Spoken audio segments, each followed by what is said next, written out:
A equipe do Fluminense venceu o Once Caldas 2-0 e é a única equipe brasileira que passou direto aí de fase, vai para as oitavas e não vai passar aí pelo playoff da Sul-Americana e Libertadores. O Fluminense venceu, jogou bem, Martinello e Serna fizeram os gols da equipe.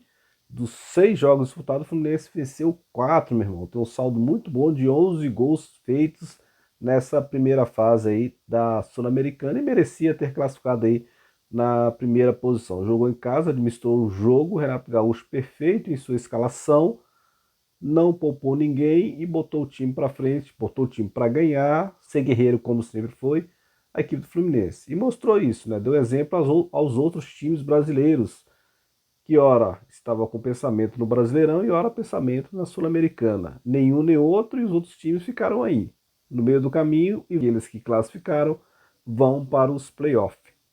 Valeu, galera!